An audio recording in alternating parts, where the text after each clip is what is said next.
goody, here it comes. Welcome to the Cinema Psycho Show. You are interested in the unknown, the mysterious, the unexplainable. That is why you are here. Oh my God, don't stop now! With your hosts, Ryan, John, and Elaine. Welcome to the Cinema Psycho Show, the madhouse for film freaks and film fans of all types. I'm your host, Brian Connaughton, joined by my fellow co-hosts and filmmakers, John and Elaine Woolscroft. Happy May 4th, everyone. May the 4th be with you. We're on episode, I think we're on 52. 52, Yes. yeah. 52 right now. So that's a year's worth of goodness, you guys. That's Woo-hoo! right. Aren't One there, solid year of sexiness. aren't there 53? 52 weeks. Is it 52 52 weeks weeks? a year. Okay, 52. Unless you're Bill Murray in Groundhog's Day. And then you, yeah. Time ceases. Time to just kind matter. of ceases. Yeah. But yeah, it's May the 4th. So, happy Star Wars Day. Yeah. So, of course, we're going to talk about Schindler's List. Nope. Oh, no? Nope. Special Star Wars themed episode. Well, John and I are taking it very seriously because we are in Hollywood Studios, Florida for Wait a May the minute, Elaine. 4th. How can we be in Hollywood Studios and in these people's living rooms at the same time? Because we recorded it We pre-recorded it. My Pre-recorded. God, I wish it's them recorded happy May 4th. It's not May 4th. It's pre-recorded live. Oh, It's okay. Okay. Everything's okay. Live on tape, goddammit. Yeah. Everything is okay. But yeah, we're going to be talking about the movie that started it all. Which was actually called Star Wars until George Yes. just put A New Hope in there. Yes, absolutely. So this episode is going to be strictly all about The New Hope. We may talk a little bit about the sequels and prequels and spin-offs and all sorts of A shit. little, but we're gonna a little mostly bit, but it's focus on- really going to focus on A New Hope. Oh my God. Yeah. So I wrote a report on George Lucas in like 8th grade. Do you want me to go get it? Oh shit. Do you want to see what 8th grade Elaine had to say? I think we do. Yeah, sure. Cool. Be right back. Okay, so while Elaine is getting said report, this is all unplanned too, by the way. Yes. We didn't even know about this. She just quite like She would have had it. she would have had it right here. Yeah.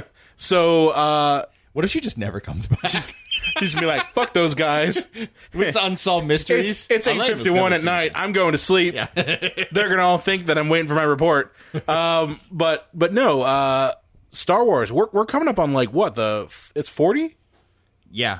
40 years, Yes, 40 70 years. Yeah, 40 years. Crazy. And, in case you somehow haven't listened to our back catalog, because I think every other episode we talk about Star Wars to some degree, we are all big, giant Star Wars fans. We're fucking nerds. Oh, yeah. Well, that word is overused these days. But, yeah, we all love Star Wars. We're not neck beards. No. We may have beards. Ish. Well, ish. We all have neckbeard tendencies. Yeah. But I am not a fan of the Disneyfied assembly line movies. I'm alone on that. I'm a lonely island on this podcast in terms of that. But I love the originals. I called them Mark Hamill ones. The mark. Well, of course, he's in the new one. So Yeah, we'll just call them 4, 5, and 6. I obviously really like the sequels. I'm on the prequels. I see their importance. But honestly, I really have problems with a lot of the story structure of the prequels. And I really think that George Lucas just kind of said, I'm going to do whatever I want because I'm George Lucas. And you can't tell me what not to do. So if I want to have fucking Jar Jar Binks in the movie, I'm going to have fucking Jar Jar Binks in the movie. Well, in Attack of the Clones, he honestly has Did the Jar Jar clones walk ever by. attack? Let me ask you that one.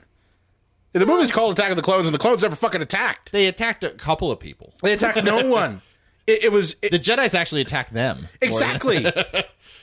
But no, like that was my problem with that movie especially. I mean, there are a lot of problems. Lot of problems with that movie. I hate sand. It gets everywhere. It's coarse and it's rough, even though those are the same ways to describe Coarse and them. rough are kind of the same Yeah. words. And it gets everywhere. Unlike you have boobs. Sand You doesn't have have boobs.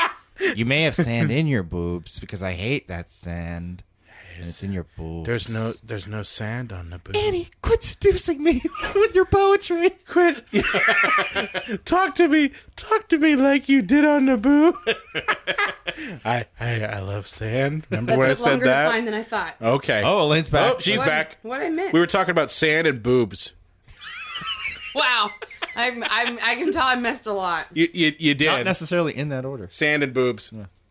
All right, what do you got, Elaine? All right. Was it just 2 pages? Oh, you really phoned that one in, didn't you? It was 8th grade. God C damn it. plus. And look, it's like 10 font. It's really small. Wait a minute. Did you get a C plus on that?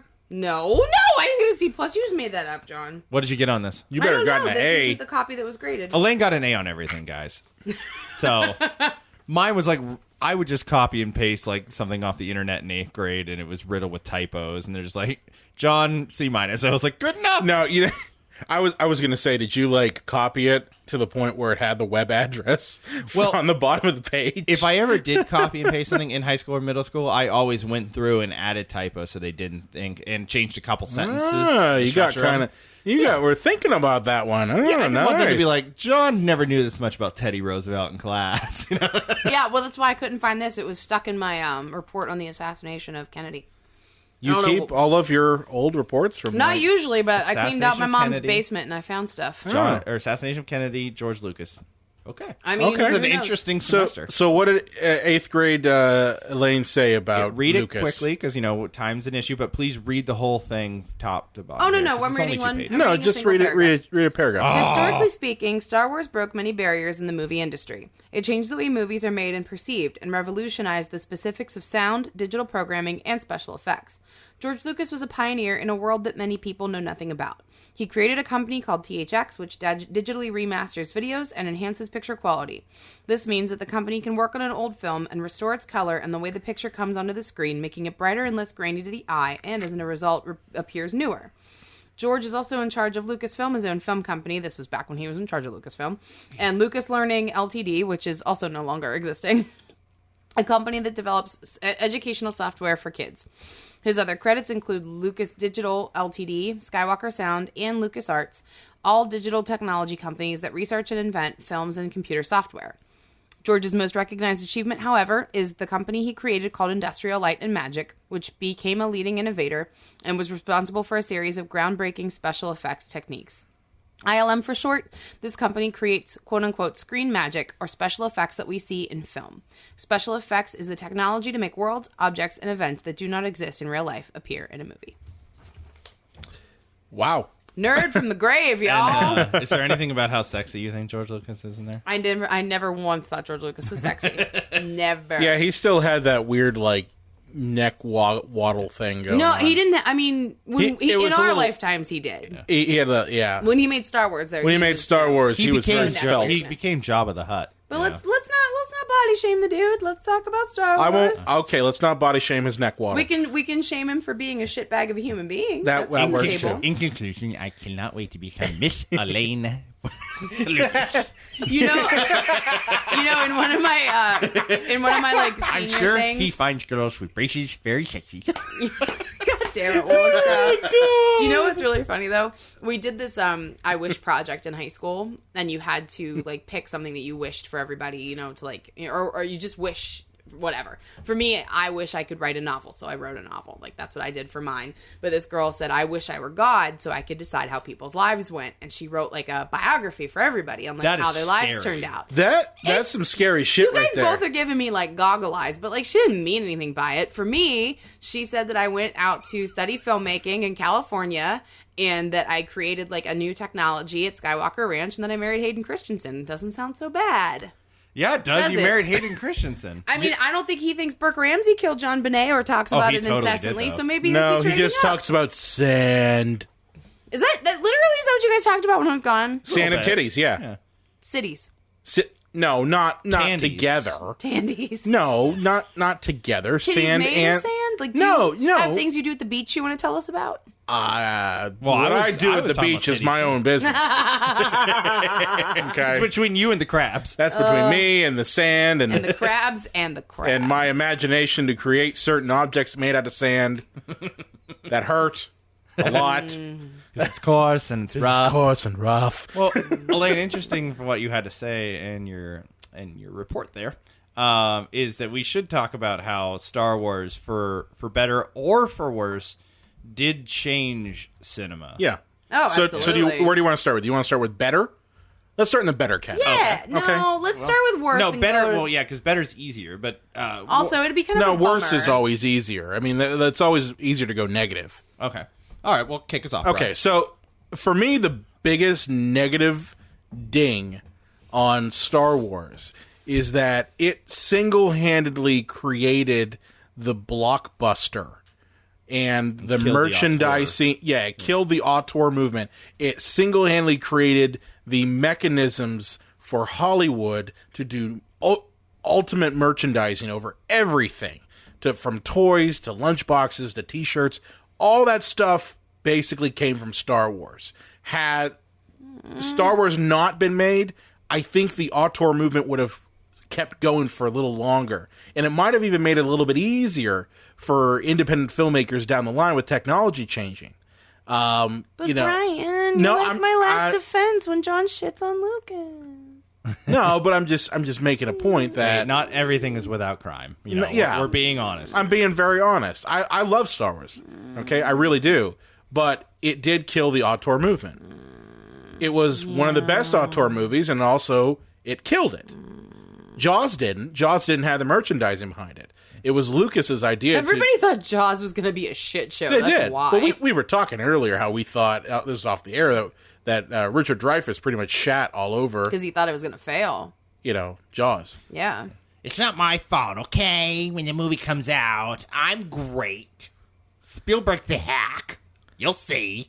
Oh my. But that's my biggest thing, is that it killed the auteur movement, created the modern blockbuster. Well, 8 years earlier, one of my favorite films came out, and it was also a science fiction movie, and that was Planet of the Apes. And you didn't see that one full of like colorful robots that would make great toys. And Well, I mean, they did do toys. They did do They advertisements. did. You see him at Steel City Con. They sometimes. had some Dr. Zayas stuff, and they I had a think bunch that of other was crap. after the fact. Like, I'm not sure that, because Star Wars really kind of brought in we can sell toys with these movies. Well, Planet of the Apes did have a cartoon that came all along the same time. What? Really? Yeah, there's That's Planet of the Apes awesome. cartoon. Yeah, because I think like the sequel is a surprise, and then the next sequel was a surprise. They're like, let's make a cartoon and some cereal. Yeah. After Star Wars came out, we get Yeah. really popular. Maybe. But I mean, that movie was not it wasn't a blockbuster. It wasn't like that. It made a lot of money, but it didn't, dive headfirst into the merchandising bullshit. I mean, Star Wars was an important film in the sense that with the 1970s, we had Vietnam for the first 5 years of it, and then the fall of Saigon. So we failed. So the war ended. So it was essentially meaningless for well over a decade. We had our president, step down in shame. The country. No one trusted the government. Nobody trusted the government. It was ripe, for better or worse, for a movie like Star Wars to come out and kind of bring us all back from the precipice of depression and despair. We had hope again. We had, excitement at the movies. We had a popcorn movie, and it was pretty damn good at the same time. So it was, I don't know if you want to talk about zeitgeist, but it was a movie that was really necessary for its time. And I don't know if it would have been as successful if it didn't come out right after all that bleakness of the almost entire decade. And it's interesting too because it was created away from all of that for the most part. I was reading Carrie Fisher's last book, like her last one that she had written ever, The Princess Diarist, and how she kind of went back to the time that she had filmed that and everything. And I mean, they were very sequestered. They shot it mostly in London. Yeah. Well, not London, but England. And they were close to London, but, mostly over in England. And it was almost like another world to them because, she specifically mentions, like, her affair with, Harrison Ford in the book and how they were set up in these, like, little apartments and whatnot. And, like, she even mentions, like, being away from it when they filmed it. They had no idea, like, none of how any of this was going to turn out, And Because it felt they, like they being away just from they just everybody saw it as like in the world. a regular little science fiction movie. Mm-hmm. It probably looked like nonsense when they were shooting. Like, Oh, this yeah. is not going to work. Yeah, But totally. I think it's a very important point you brought up, John, about how the auteur movement, even though we really have an appreciation for it, a lot of those movies that came out were extremely depressing. You know, really, like One Flew Over the Cuckoo's Nest, bleak stuff. Network, Taxi Driver, Easy Rider. These are all very. I mean, they were really good and revolutionary for the time, but you know, they were, the darker side of the American dream, and you know, it's almost like Star Wars became the quintessential movie for escapism.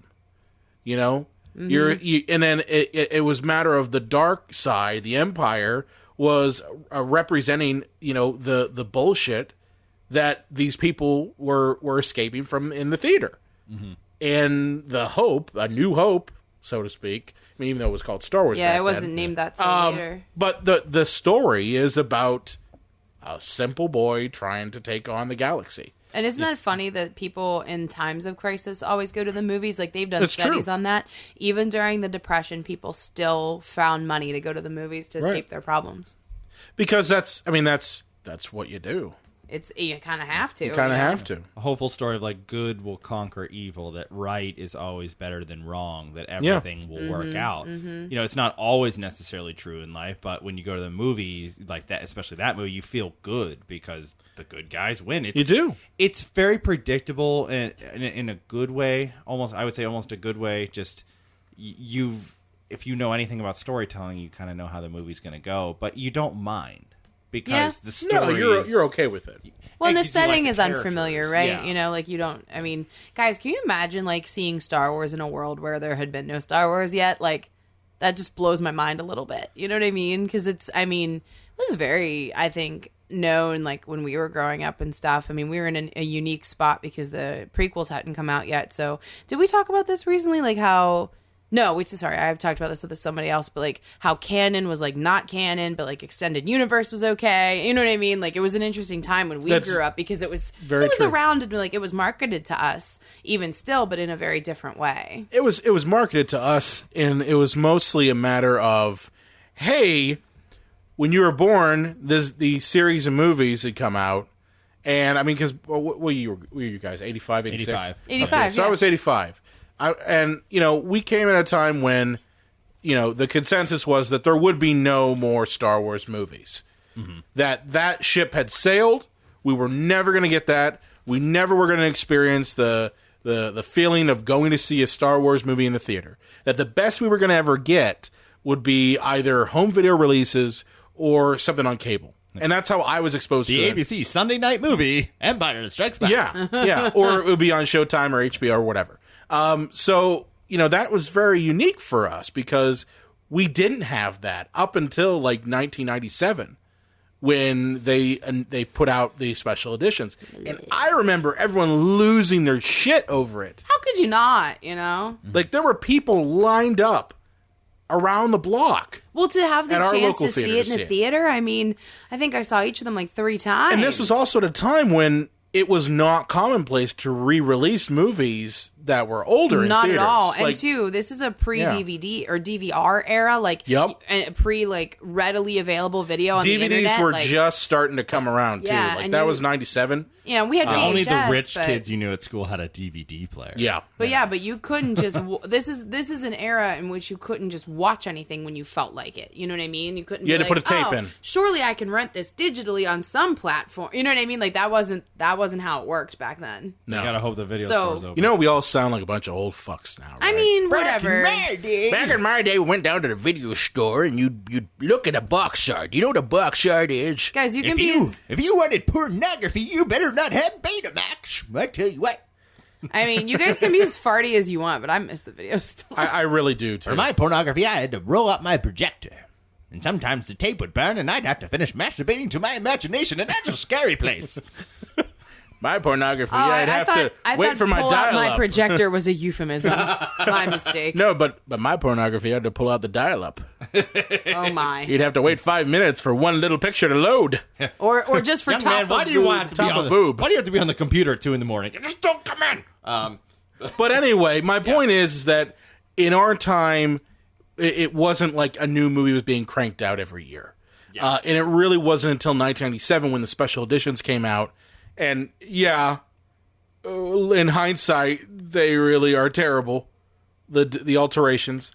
But at the time, it's like, oh my God, look at all this. They added this scene and they added that scene. And I think this was an we all thought it was interesting. gonna stop, This was an interesting we did. time for ILM, I think, because when you look at the special editions now, everything from the original film still holds up, but all the stuff that they added doesn't. It's terrible. It looks awful. Well, no, there are little subtle editions, and we That's actually true. talked about this. I think about 5 or 6 episodes ago. Like when they're in like Cloud City, they added windows so you can see ships flying around. You can actually get a sense that it's a Cloud City.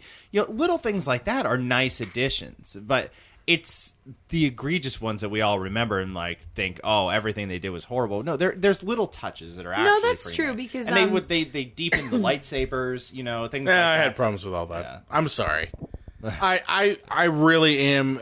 I look at that as a slippery slope. It is. I mean, know? I do think some things, would I have changed anything when re-releasing it? No. But I mean, if you look at, THX and, oh my good God, my Oh, crap. audio is on. Sorry. Oh, crap. Oh, we're getting sued. We are Holy getting sued. crap. Turn it We're off. so Turn the getting goddamn sued. thing off. Oh my God, I'm so sorry. Shut them all down. I'm keeping that in there, by the way. Shut them all down. If you do that again, we'll sue you. Shut down all the trash compactors on the detention level. Sorry, but no.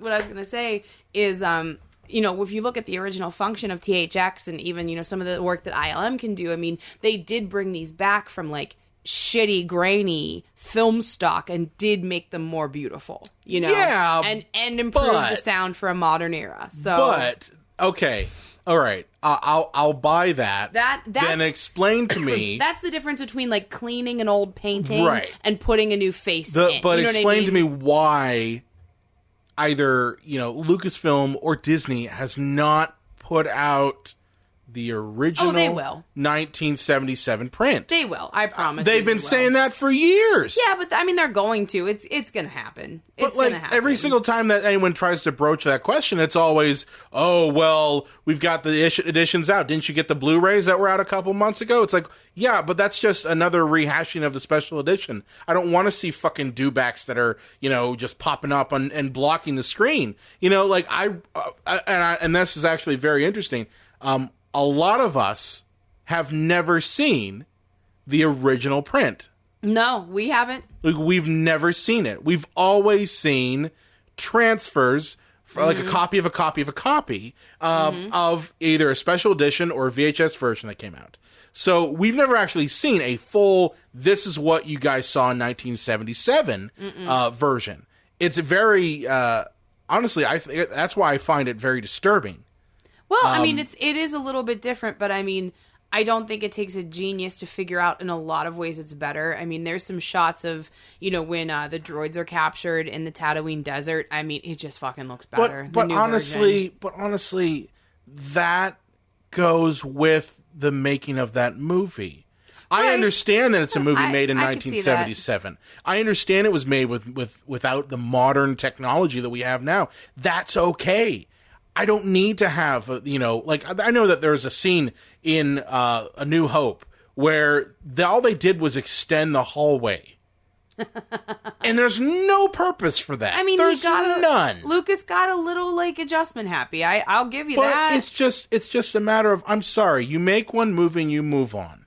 Okay, I have a lot of my short films, and I'm not going to go back into my short films that I made, 5 years ago and start, mucking around with shit. Because it's a movie I made 5 years ago. If I want to do something new and exciting and use new technology and do bigger things, I'm going to make just a brand new fucking movie.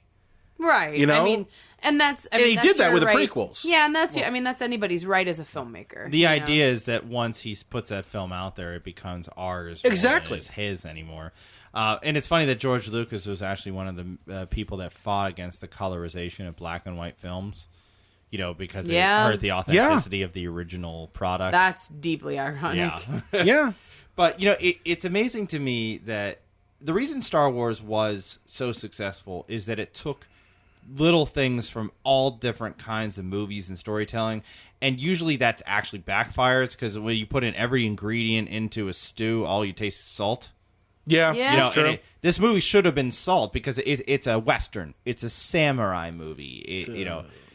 It's all Sci-fi, kinds. too. Yeah, it's science fiction. It's a cop movie. It's all kinds of Buddy cop different movies all in one, and it should have tasted like Salt, but it was worked. also sweet. Well, I think a lot of that goes with the hero's journey that Lucas basically, The Campbell, the Joseph Campbell, Joseph Campbell hero's journey.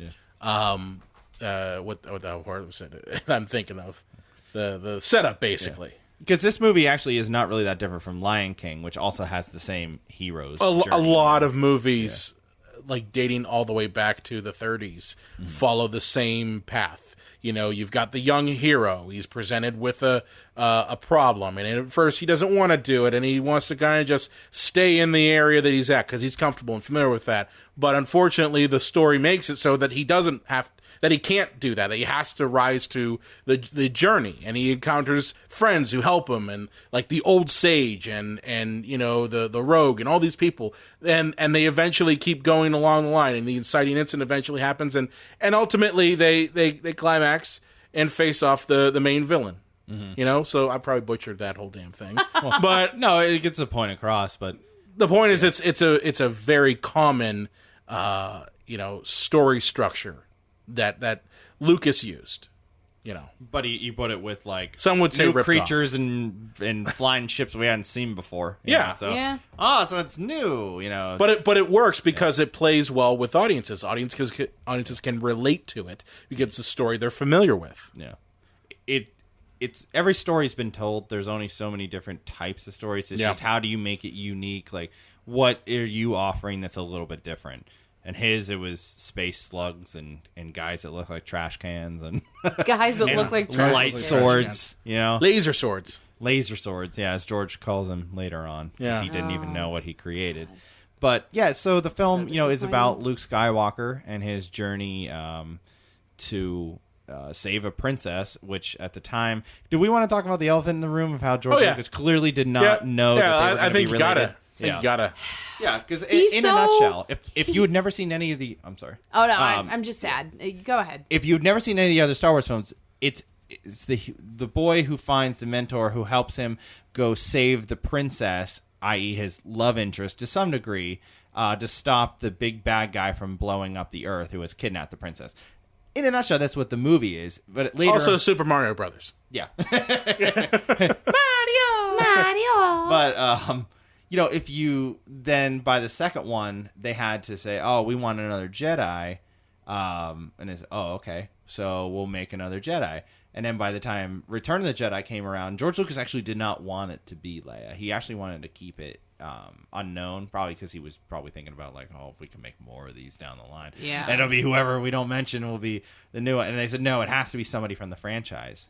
And they said, well, what about Leia? And he said, oh, okay, forgetting the fact that they've like made out and grinded on each other multiple times. She really French kissed him in the second Oh, movie. it was it's not okay with me. Full blown getting some tongue action. And he going puts on his there. hands behind his head like, yeah, I gotta fucking stick. Oh yeah, he's like, yep, Ew. I'm gonna bang her. Ew. And he realizes it's her sister, and what's funny is when he realizes it, he's got this look on his face like, oh shit. Oh yeah. because he space wanked. Like when Obi-Wan's saying, yeah, Leia is your twin sister. Face, you just imagine in his head he's going back to that moment. Well, that every he moment French where kissed he her. tried to touch her butt too that Yeah. we can't see. Yeah. You know? Oh. yeah, because I mean, like Obi-Wan should have thought of that. Like, This is all. she's hot. This he's is all young and frisky. This is all, of course, could end coming. bad. This is all, of course, coming right after. Like the scene before was, Leia in the gold bikini, and he's grabbing on top of her, and he's swinging her across. It's weird. I mean, It's very that to me strange. almost seems weirdly asexual, though. It's almost like he's protecting her. It's 'cause it's and Mark it's very. It's 'cause it's Mark Hamill. I don't think Mark Hamill deserved that. I don't have genitals, Batman. Well, can we talk about the other elephant in the room? Yeah. Han shot first. Is that really an elephant in the room, though? Only really, George Lucas doesn't agree with really I was going to pisses say, me there's only off. one person who's an asshole about that, and his name is George Lucas. You wrote But a it paper makes about me him. so mad that he changed it. It doesn't make you guys mad that he changed it? But that's just...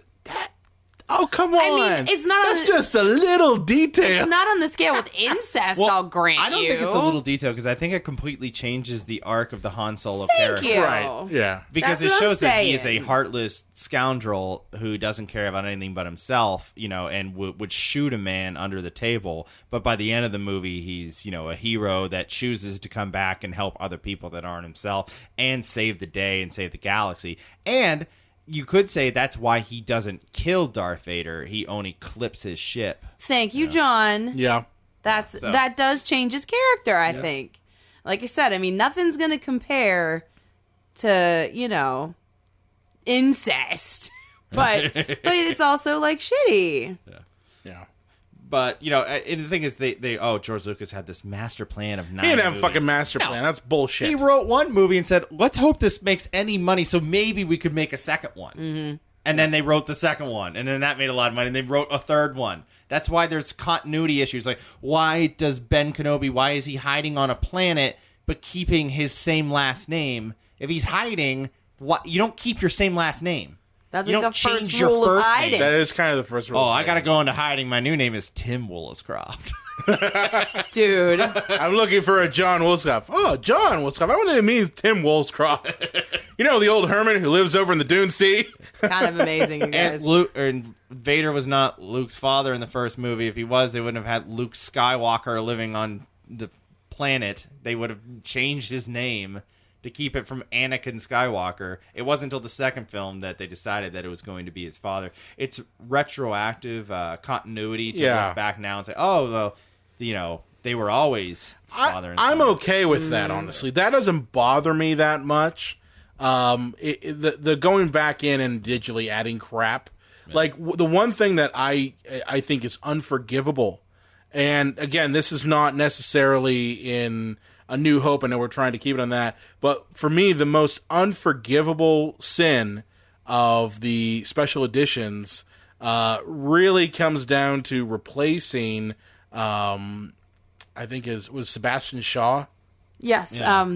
with Hayden Christensen. With a guy that Luke Skywalker would have no idea who he is. Exactly. Yeah. It's like Luke Skywalker's not going to know who the fuck that is. Well, and again, like, it's just this backpedaling of trying to make consistency, like John was saying, just to, like, tie them all together somehow. But, like, it just makes me so mad. Like, it should just be the old man, because it's not like you see Ewan McGregor instead of Obi-Wan. You still see Alec Guinness. Exactly. It's so stupid. But that I always considered unforgivable. I always considered the digital makeup done to him to make his injuries look more and more like Hayden Christensen's injuries and Revenge of the Sith. Like that stuff, like removing his eyebrows. yeah, dude, that's so pointless. Because, I That's mean, just stupid. Sebastian Shaw had, like, giant... I mean, I guess, like, if your face was burned off, like, you wouldn't have eyebrows. But, like, why the hell, guys? Come on. No one knew what the hell happened to him either. Yeah, exactly. No one knew he was burnt at that point.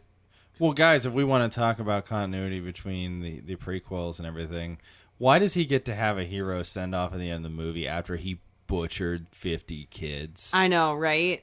But that's comparing, like, We don't need the to talk two about trilogies that. together. You know what I Oh, mean? I'm sorry, not kids, younglings, because we need to sell this movie to kids, so we got to That's call them right. younglings, That's right. I slaughtered babies. He slaughtered younglings.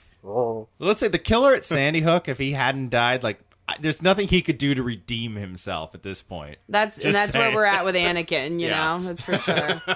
Just because job, you George. threw the Dark Lord of the Sith down into a giant hole doesn't negate the murder you've done for the past 30 years. I'm just saying. You So- killed a lot of people. So, guys, let's discuss this. What do you say about people that say, as adults, we take a movie to teach little 12-year-olds about religion and a movie for kids a little too damn seriously? Fuck Well, them. I saw it when I was little, and I That's don't know, kind of like, what I say. That's kind of a bigger question, because, like, why do you hold on to the fandoms that you hold on to? You know, like, I think that's a really good question. I think you can learn a lot about somebody by answering that question, or at least trying to, because, I mean, I like a lot of media, but I would say my strongest fandoms are Star Wars, Buffy, Harry Potter. And weirdly, I would say Veronica Mars, even though I didn't watch it until I was an adult, just characters that you really identify with. I think that's a big part of it. For me, like, Princess Leia was everything. I mean, she was the example of, like, how being loud and, like, knowing what you wanted and not giving a single fuck about what the dudes thought, like, that was so amazing to me to see as, like, an 11-year-old. Like, I didn't like that she was a princess. I liked that she had a blaster. You know what I mean? Like, she was everything to me at that point. Honestly, for me, one, I tell people who say that, fuck you. Secondly, these characters, the fandom that you're talking about, it's more than just the base franchise. It is about memories. It is about what memories we attach to these pieces of fandom. One of my earliest memories is watching the 1989 Batman movie. I had that movie, on a VHS tape and played that thing till the fucking thing broke. I was 5 years old at the time. So for me, I mean, the Batman for me, especially that particular version of Batman, was so ingrained in my childhood that I always saw that Batman as, I want to be like him. I want, to be as smart and as just as he is. I like that you didn't mention rich. Like, you were clearly so pure of heart. You know what I mean? No, well, I mean, the rich part was great, but I mean, I looked at Batman, I still look at Batman as one of the best superheroes because he's mortal. Because he has to risk everything. His whole life, his family, his friends, everything to put on that suit. His sanity. Yeah. Every single night that he goes out. And he does it because of a horrible incident that happened to him. And his sole mission is to make sure that that doesn't happen to anyone else. Yes, he does have money, but the money doesn't consume him. That character is someone he plays. Yeah, and he's actually Batman. But he's actually Batman. He's not Bruce Wayne. He's Batman. That's what happened to him that night. But for me, that fandom... And it's something that my mom has always said she wished it was a phase. And I'm like, it's not a phase, Oh, that's an email. So for me, lots of sounds. So for me, that is about memories. Right. Same with Star Wars. Star Wars, for me, I discovered it. Actually, I discovered Empire Strikes Back before I discovered New Hope.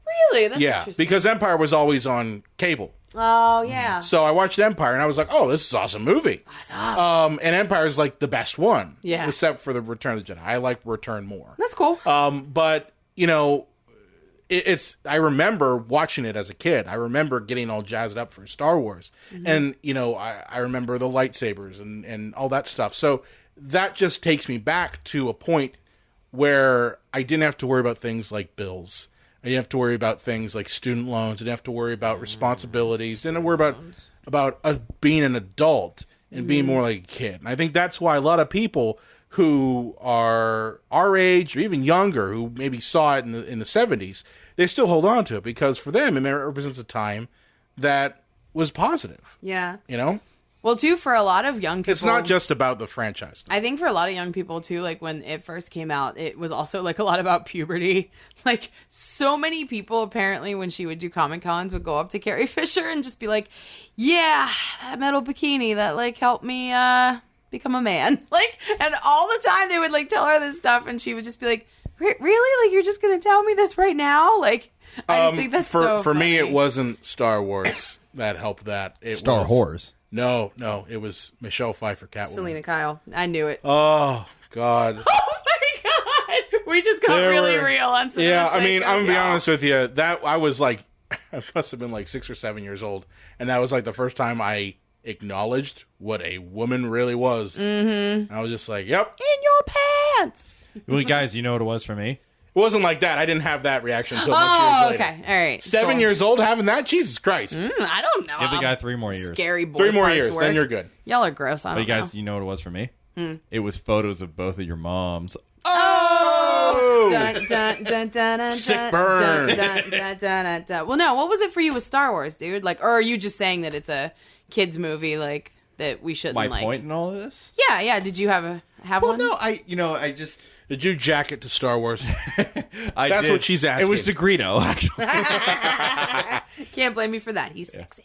It's like, oh, Salacious Crumb. He's just Salacious subservient. Crumb. It just turns me on. No, do the laugh. Oh. But, Oh my god. But no, I mean I think that we tend to take Star Wars so damn seriously that we often forget that this is a space opera for babies. You know what I mean? I love it. I loved it when I was a kid. I still love it now. Do you have to but say space opera for babies? It's like you're actually sticking a knife in my bag. Who called that? Can we honestly admit that these movies are not highly intelligent? I think you suck. What is with you? Like, You're an ass face. We have to look critically at anything that we love, and You know, and it's- I will say this about the '89 Batman movie. I'll say this about Jurassic Park. I'll say this about Back to the Future, Planet of the Apes, and Star Wars. Like, you have to look at these things, and and just kind of get out of your own way, because I think there's nothing sadder than seeing a grown man doing a trailer reaction video on YouTube and crying like his mother just died because there's a trailer for the new Star Wars movie. you just have a problem with the new Star Wars movie. It's true. I do have a bug up my butt about it. You need help.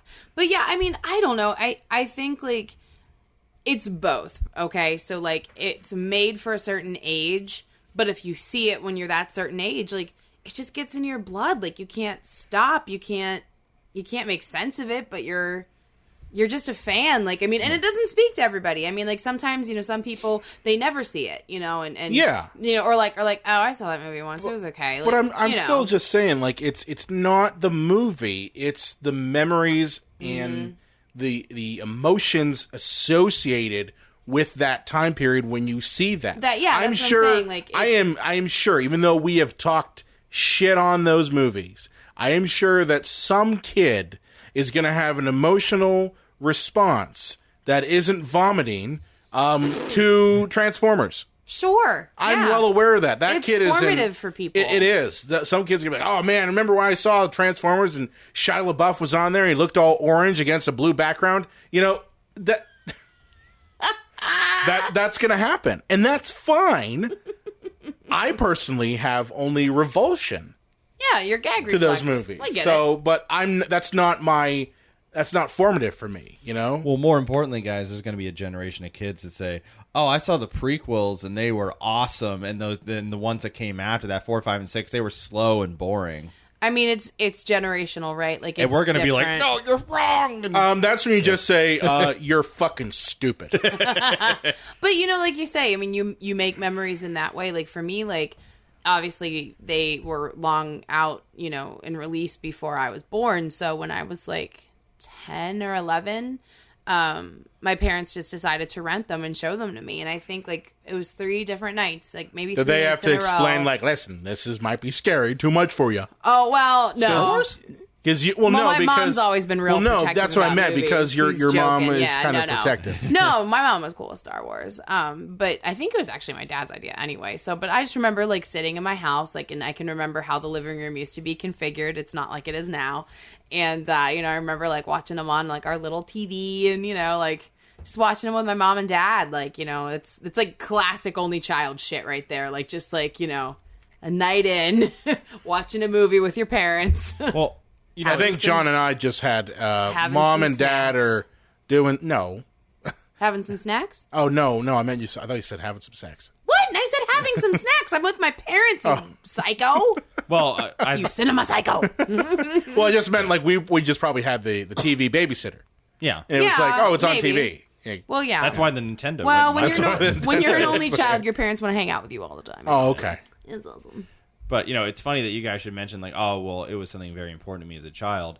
I think I've mentioned on the show before, but one thing that I'm very, very much into is professional wrestling, and that is something that people really like make fun of people. Yeah, I mean it can be hot sludge at times, but you love it. Well, you know, and people, that's for kids or My stepkids are into that now. yeah. exactly. I'm okay with that, by the Dude, way. we were there at your wedding. They were like pretending wrestling let stuff, me and tell you John was something. like saying very like specific to wrestling things. They were laughing. It was Let me awesome. tell you something. I will take multiple hours of watching old Hulk Hogan clips over Max and Ruby any day. What the fuck is Max and You don't Ruby? Is want that to know. a kid thing? You don't want to know. But my point being that at the last WrestleMania, The Undertaker retired. And speaking of things you remember from when you were a kid, Undertaker debuted in 1990. So I barely had about 2 years of conscious memory before I had The Undertaker in my life. Right. And when he retired, I'm not going to lie, I shed a tear because I just, like, my whole childhood went with him. Sure, and, it's how you feel about stuff, Is wrestling, like, fantastic? No, I mean, I can honestly say, because I'm a true fan, wrestling's stupid, but it's fun. No, it's stupid. fun for you. I mean, Yeah. that's all that matters. But at the end of the day, like, I cry because, like, it has been something that's been a part of my life my Right. entire life. So I'm just saying that, Right, like, so I when- get it with, So when I get goosebumps when a new Star Wars trailer comes out, maybe like leave me the fuck alone. That's what I'm saying. He's never going to just leave you the fuck alone. You married him. I know. It's okay. I'm just waiting for... Just go in the room. Let me enjoy this. We all regret decisions Guys, in life. I'm just waiting for Goofy to be the next Sith Lord. Like, the dark side. I would kill myself. I think at that point I'd become, Team John on this one. I really would. Well, I'm going to talk about it. Should we talk about the fact that there's no black people or when there's only one woman in Star Wars? You went there. I mean, except for Aunt Beru, and she gets cooked up I pretty mean, quick. if you look at the product of the times, I don't think the whitewashing is terribly surprising. A lot of the production was done in England. It was also done, I forget what, I think it was Abu Dhabi? Where the Tatooine set was at? Tunisia, is that? Tunisia. Yeah. That's it, yeah. It was Tunisia, yeah. So, I mean, they had opportunities because obviously, I mean, European countries are just as diverse as anything. So they clearly didn't pick the, like, diverse areas, like, of that. But yeah, I mean, it's a shame that that's how the old movies are, but I think it's something that I really appreciate about the new movies, like Rogue One, like Force Awakens. I mean, like we've talked about this a million times, they might not be doing it for the right reasons, but I don't give a fuck as long as they're giving representation and, young people of all colors and, creeds can see that on screen and feel like they're a part of, something bigger than themselves. Right. And that's something that, is a term that you hear in boardrooms at, when they make movies, is the urban market. Which is ridiculous. I mean, Yeah. That's why Samuel L. Jackson is in the prequels. did you see he wants to come back? Yes. Does he really want to come back? Like he's pushing hard for Of it. course he wants to come back. But that's why He it's could not have survived. I guess. Well, that's why it's not Without like a an wise arm. old man. It's not like Morgan Freeman or like Sidney Poitier playing, the character. They wanted to tap the urban market, and Sam Which is Jackson gross. is, I mean, it's gross up and down. Like, well, because can we to not, like, exploit people. not until recently, but it was we're not very popular in the black community. Star Wars. It was very much a white person. I fan. can't say that or not. I can't. I really say that can't. For sure. I can't don't say know that. because I don't know. Yeah, because I don't have any evidence. To I'm back not going to pretend Star Wars to is say white that. people catnip. I mean, that's a funny joke to make, because it is sort of, nerdery does really exclude. I think I a don't lot. know because I mean honestly, if we're talking about the first Star Wars, I'd say yeah. But you gotta be honest. You're telling me that people didn't want to be Lando? But that's not enough. I mean, having No, one it's black not. guy No, in it's all of the galaxy no, far, it's not far enough. away, that's but not enough. it's not enough at all. I'm just saying that I don't think any of us, I mean, especially everyone at this table, can say that Star Wars wasn't big with I can't African-Americans. definitively say one way or another. I think Star Wars is one of those stories that everyone kind of is into. But I mean, I can see where John is coming from in the sense that, there wasn't a lot of diversity and that can be alienating and excluding. Yeah. But I mean, I think it's interesting too, if you look across, different types, obviously like Star Wars versus Star Trek is always like a big conversation. And they actually had like tiny bit of diversity. Star but Trek was designed to be diverse, and but for the time, I mean, they didn't necessarily. Except their captain, who was white. Yeah, they didn't necessarily do the best job of that for the time. But man, I mean, Star Trek is the first interracial kiss on television ever. It's true. So that was something significant. But I mean, what was done then, I mean, it's not enough. I mean, you need to cast these things with an idea to anybody. You can't just go with, a certain look, because everybody deserves to be represented in that sense. But Right. But I mean, like I said, I mean that, and it's something that we didn't really talk about. But those lady pilots in Force Awakens and in Rogue One, like hell yeah, like that's something that really meant a lot to me, because, like you said, there's like one single woman in the entire galaxy, Yeah. which and Mon Mothma, so I guess two. Yeah. Well, guys, what do you think about the idea that essentially that it is just one gigantic sexual metaphor, that they're floating around in a giant space pussy, and then we need a bunch of little dicks to shoot into its hole to blow it up? Oh, I think that's. No. I think you're reaching. No. Gotta blow it. You gotta shoot into it. Nope. I think you're reaching. I think you kind of are. I very rarely. I love you very much, but I think you're reaching. I very rarely will tell you that you're reaching. I don't think George Lucas understands women very well. Oh no, he's a nightmare. What gave that away? He doesn't understand women at all, and especially what's after the Sarlacc pit then. Yeah, and especially that clearly that's I mean, and especially after he divorced. fresh, That's post divorce. Yeah. Was that post-divorce? His wife Marsha, yeah, because she edited the first movie, and I think that's So he turned her into a Sarlacc. Did she win? No. Did she win the Oscar for that one? I think she did. She won the. I think she won the Oscar for the first one. My computer died, so I don't know. But she was the editor on the film, and I guess we should say too. I mean, like, we talked mostly about the content, but like George Lucas had a heart attack making this film at like 30. He was a really young, and he had a heart attack making this film. Wow. And he had a heart attack. He had to go to the hospital. He was working himself to death. He was overseeing production everywhere. He was trying to get ILM up, from the ground up, creating miniatures and creating like new processes, to make all this stuff work. And I mean, that's all you see in the beginning shots. Like when you are confronted with that Star Destroyer in the first shot, that's a miniature. And that's what they like pioneered.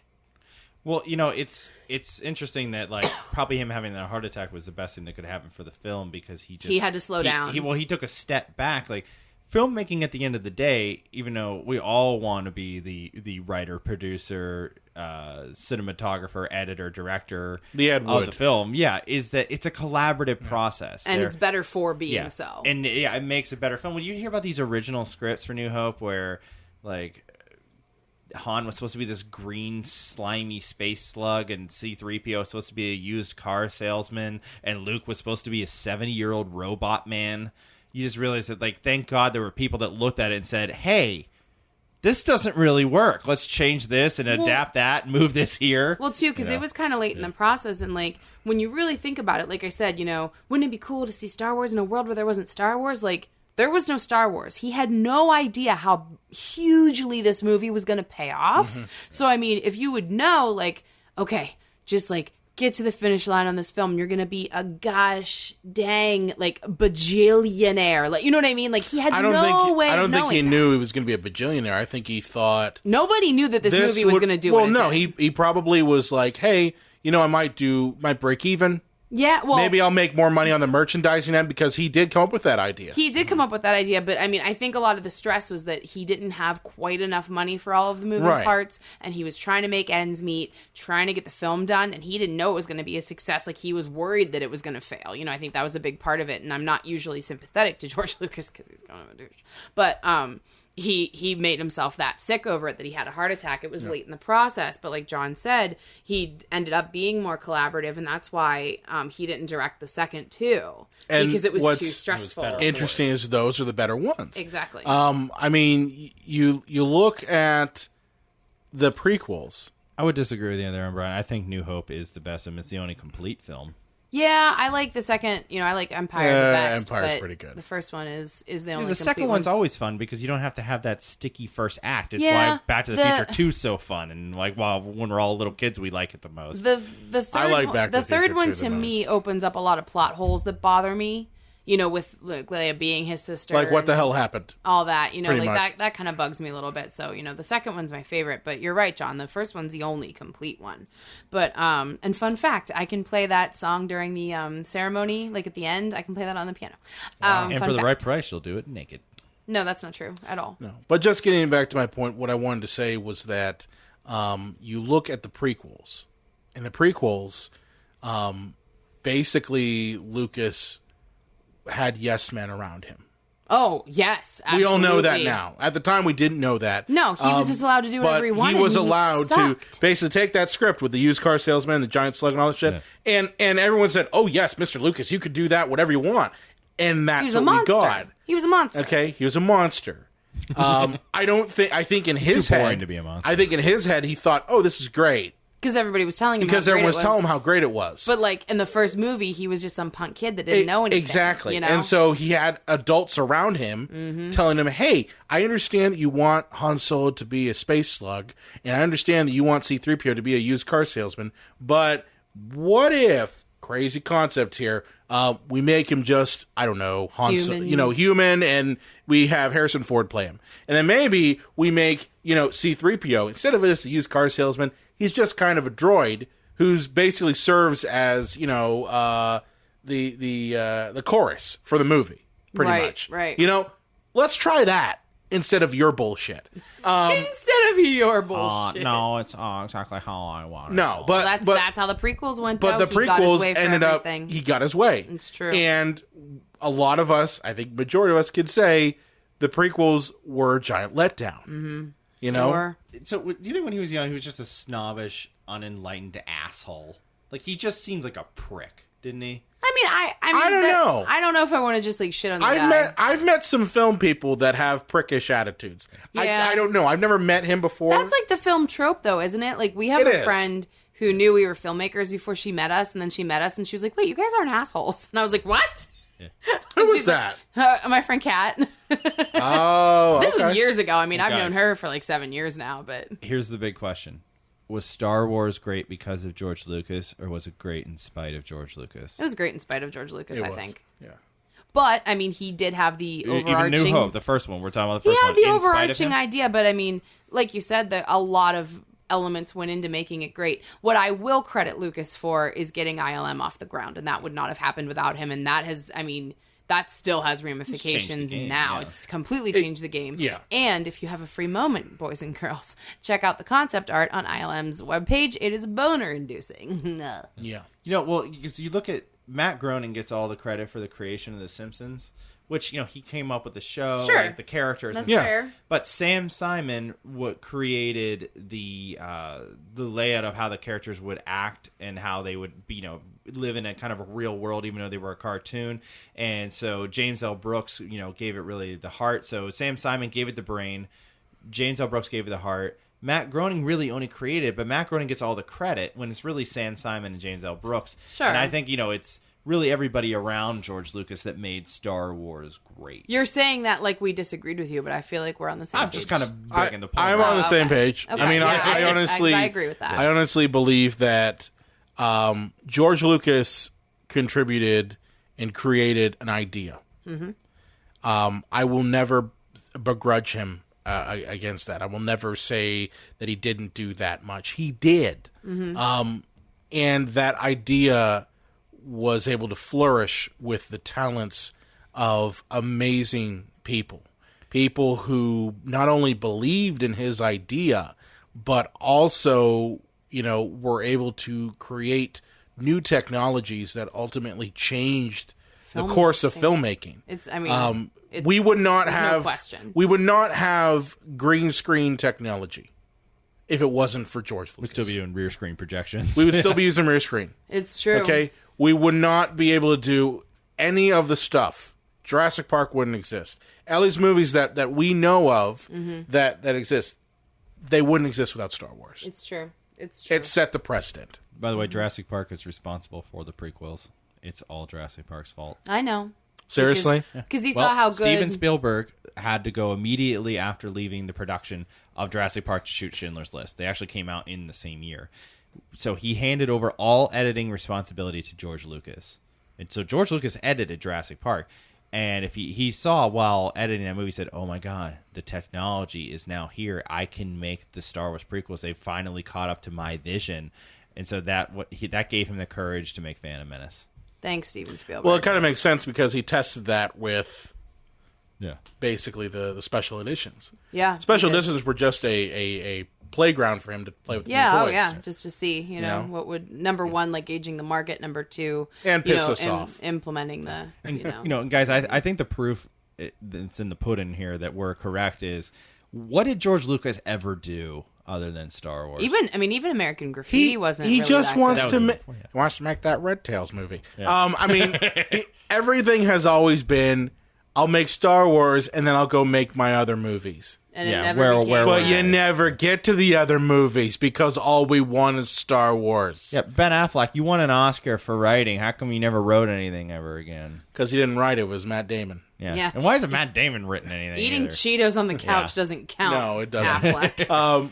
But no, it's a very good point. He hasn't done anything else. I think he did Yeah. Willow. Oh yeah, was that him? Yeah, that was yeah, him. that was him. But yeah, so He had I mean, a cameo in Howard the Duck. so I don't know. I That's mean, about the brevity of his career. It's almost a shame, really, because he gave us this gift, with the original trilogy, and he has kind of like chipped away at his own legacy, and I don't know. I think maybe that's why I like the new film so much, because it does feel like that universe has been given a second chance with like kind of the dignity it deserved, I mean, you can't, like, I know, John, that you always go on the fact that it's Just Disney. kidding. Okay, I understand Just that. kidding. But at the end of the day, you do realize that Star Wars, A New Hope, birthed that type of thinking. Absolutely. But, and I know that, like, I can't stop it. But, Brian, if you created something that was beloved and it was this huge franchise and made $1 gazillion and but you stepped back and they said, John, do you want to take this over? I would say no, because that's a Brian Coddington thing. That's Brian's thing. I'm not going to step in and do that. And that's what really bothers me is, even though we can sit here and say, oh, those prequels were garbage, which they were, I would never want to direct a Star Wars movie because that's George Lucas's thing. Right, but at the same time, I gotta say, this isn't like 5 years after let's say, if we're taking me, for instance. Let's say I make something, franchise becomes huge, 5 years later. It's not like 5 years. We're talking like 40. And it's Okay. weird that you think it's a And- George Lucas thing when he didn't direct two of the three original films. He wrote it. He kind of sat behind the director's shoulder and went, oh, is that how you're composing this? No, he wrote it. He helped write it. Yeah. But I think George is the only person who is responsible for the situation George Lucas is in is George Lucas. I don't blame Disney. I really don't. I think what they've done is quite literally do what needed to be done. They needed to wipe the slate clean from the prequels. The prequels had put such a bad taste Yeah, we've in talked about all that of our before. mouths that, I mean, the only good thing that came out of that was things like the Clone Wars and maybe even some video games like The Force Unleashed. Okay, those things were great and a lot of people liked them. But for the most part, the prequels just failed. They did give us backstory. They did do that. But they also gave us moments like we were talking about, sand and titties. Okay? Things that sweet sandy titties. Things that shouldn't belong in a Star Wars movie. And they're honestly things. Are you that telling me that Natalie Portman's sand-covered titties did not belong in Attack of the Clones? For shame, I enjoyed sir. that. But I'm just saying along the lines that we're talking about Star Wars here, okay? I'm just saying that those movies are yes man movies. Okay? George is responsible for basically poisoning the well for Star Wars. And it took what? 5 how many years was it between 03 and was it 10? 2005, I believe, Revenge of the Sith came out, and we got Force Awakens in 2015. Yeah, you're right. So yeah, about 10 years. It took 10 years to get rid of the bad taste. God, we're fucking old. Okay, it really is. But I'm just saying, I understand people who are like, oh well, it's George Lucas. Yeah, well, George Lucas also gave us the prequels. And he also fucked us over. Right. Yeah, Okay. we talked about this 2 episodes ago. That over and over again in that episode that that these are products. And at the end of the day, what we have to understand is no matter how much we love these things and we want them to respect us, every one of these films, every one of these products are going to be driven into the ground until they are not profitable or not good anymore. Yeah. Star Wars, they did it. They do it with, look at Batman and Robin until they don't make any money anymore. You and see think, that in TV you a lot, disgraced too. everything that I loved, and then they'll just start it over again. These aren't to make great works of art. These are just products. These are assembly lines Well, that's what until they've they become. cease to become profitable or good or both. And that's part of And it. Star but- Wars will do that again. And I'm going to be honest with you. Star Wars created that. Mm-hmm. It was them. I'm still going to go buy They some created it. blue I'm milk still- and I- buy a I'm- lightsaber today. Hey, I'm still going to watch Last Jedi. Dude. I'm still going to geek there. out over it. I'll be Do you there. want to go to the Old Man Midnight Show that's at 7 p.m.? Yes, I do. Ayo, I'll be there. So What's pathetic is so will I. Not just because we do it for the show. I mean, Yeah. hopefully you would go because your wife really wants to go. And she I think doesn't go. I think that episode might drop right by Christmas, guys. So be Ooh. on the Christmas lookout for gift our to Last y'all. Jedi. Yeah. So we're gonna end it here because we could talk about fucking Star Wars all day. We kind of did. Until we're blue in the milk. But was Elaine, where can they find you at on Twitter? You can find me on Twitter at LA_Croft. Give me all of your Star Wars tweets. Okay, John, where can they find you? You can find me at Disney Star Wars Rules with a Z. You can find me at the Unreal J Wolves. That's WOOLS. Okay. And you can find me on Twitter at Brian Coddington. You can also find us on Facebook, Twitter, Instagram, Google Plus at Psycho Show. You can also find us on the Epicast Network. That's our home network at theepicastnetwork.com. If you have a favorite movie or a question, or you want to talk to us about some Star Wars, we're always open for that. You can contact us at cinemapsychoshow.com. And make sure to subscribe to us on iTunes. We love ratings. We love reviews. We haven't gotten a whole bunch of those. That's how we know how well we're doing. So let us know how we're doing. And if you want us to change some things or you want us to not talk about Star Wars anymore. I mean, I don't know if we can abide by that, but we'll try. But hey, we'll respect your opinion at least. And be sure to catch our new episode available every Sunday. May the 4th be with you. She's the daughter of Jar Jar Binks. Spoiler alert. Epicast.